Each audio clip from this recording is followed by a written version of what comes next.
E aí pessoal, eu sou Saul Lucena e este é o primeiro episódio do Teologia Informal, o quadro onde eu quero responder as perguntas que vocês me mandam lá no Instagram de maneira tranquila e descomplicada.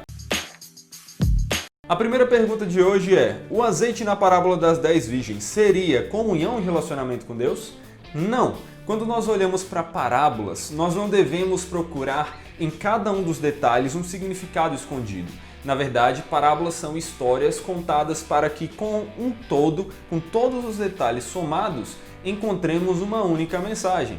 Assim, você não deve procurar em cada parte dela um significado de um específico, um detalhe específico. Você deve olhar para a mensagem geral. Qual é a mensagem geral da parábola das 10 virgens? É que nós devemos aguardar o Senhor ansiosamente e preparados, e não vivendo uma vida que não considera que ele pode voltar a qualquer instante. Como Deus pode ser soberano e simultaneamente sermos responsáveis pelos nossos atos?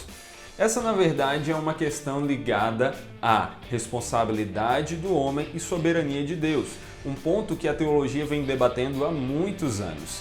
E é um ponto que eu entendo que está em perfeito acordo. Por que eu acho que essas coisas não têm nenhum problema de se relacionarem?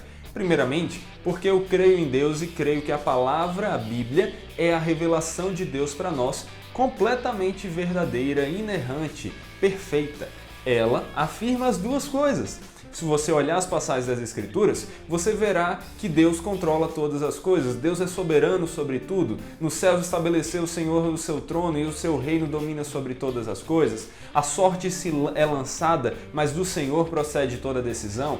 Contudo, nós vemos várias passagens de advertência também, nós vemos Jesus falando mais sobre o inferno do que qualquer outra parte das Escrituras, nós vemos a Bíblia falando sobre salvação, condenação, nós vemos a Bíblia repreendendo certos atos que as pessoas fazem.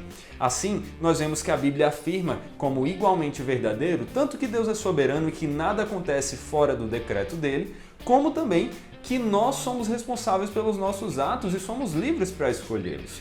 A Confissão de Fé de Westminster e vários outros documentos reformados, confissões reformadas, nos mostram que essas duas verdades estão juntas e glorificam a Deus. Mas como é que isso se dá de maneira mais específica?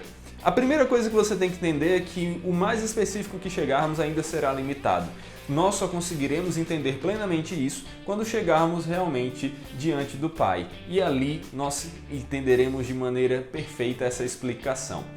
Contudo, nós somos limitados, primeiro ponto, e segundo, nossa mente ainda é afetada pelo pecado. Ainda que agora, uma vez regenerados, sejamos capazes de lutar contra o pecado, os efeitos dele ainda muitas vezes fazem com que nós não consigamos entender como deveríamos a palavra de Deus. Então, resumindo, a nossa capacidade de conciliar certas coisas às vezes é mais limitada do que poderia ser. Outro exemplo de uma situação que é verdadeira, que a Bíblia afirma e que também é difícil de unir, é a Trindade. Deus é um em essência, mas é três em pessoa, Pai, Filho e Espírito Santo. Tente explicar isso em seus mínimos detalhes. Você não vai conseguir. Tente explicar isso para o seu filho respondendo todos os porquês que ele vai levantar. Você não vai conseguir. Isso significa que não é verdadeiro? Não, significa apenas que é suprarracional. Isto é, não é irracional, contrário à razão, mas é além da razão.